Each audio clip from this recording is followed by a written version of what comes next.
সংগ্রামী যৌথ মঞ্চের আগামী কর্মসূচির প্রচার এবং জনসংযোগের জন্য ভাস্করদা এখন জলপাইগুড়ি কোর্টের কর্মচারীদের সাথে কথোপকথনে।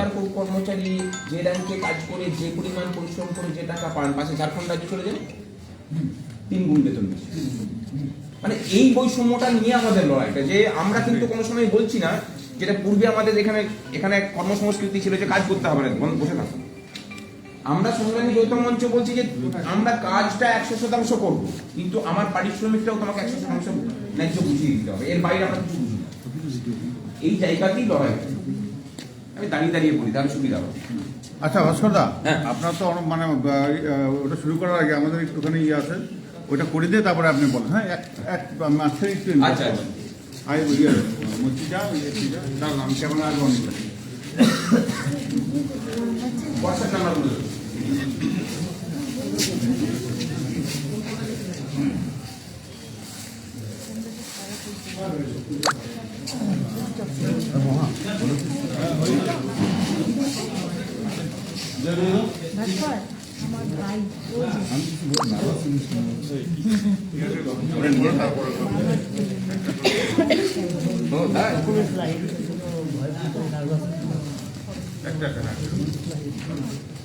আসলে সংগ্রামী যৌথ মঞ্চের সোনা যে পাচ্ছে এটা গোটা পরিবারই গ্রাস করে নিচ্ছে।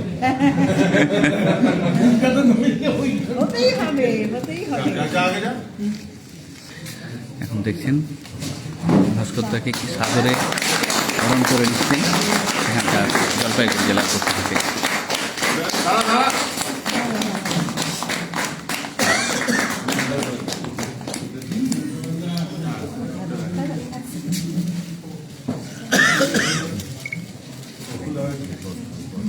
বাবারে এত বড় থেকে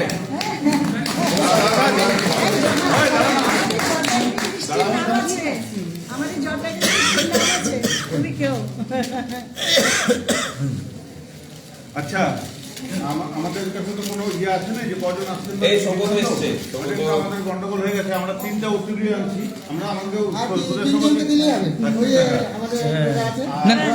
তোমরা থাকো, আমি তো আছি। এটা সবাই ঠিক আছে, আমরা সবাই মিলেই খাবো, কোনো অসুবিধা নেই, রাখুন। না, আমাদের যে প্রোটোকলটা আসলো কজন আসছেন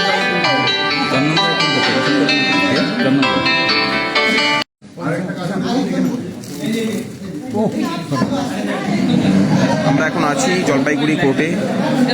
অভাবনীয় পরিবেশ দেখতেই পাচ্ছেন। নিয়োগ না থাকার সত্ত্বেও কর্মচারীরা কিন্তু মানে ঐক্যবদ্ধ হচ্ছি আমরা দাবিতে। শুধুমাত্র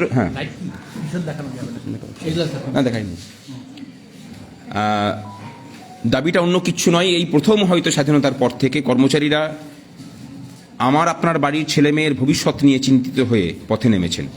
লড়াইটা শুধুমাত্র ডিএর নয়, তার থেকে অনেক বেশি করে এই রাজ্যের ছেলেমেয়েরা এই রাজ্যে সরকারি চাকরিতে স্থায়ী এবং স্বচ্ছ নিয়োগ পাবে কিনা, সেটা অনেক বড় গুরুত্বপূর্ণ বিষয় সংগ্রামী যৌথ মঞ্চের কাছে। লড়াইটা সেই নিয়ে চলছে। তার থেকে বেশি করে চলছে অস্থায়ী কর্মচারীদের যে অন্ধকার ভবিষ্যৎ এই সরকার নামিয়ে নিয়ে এসছে, তাকে কিভাবে আলোকিত করা যায়।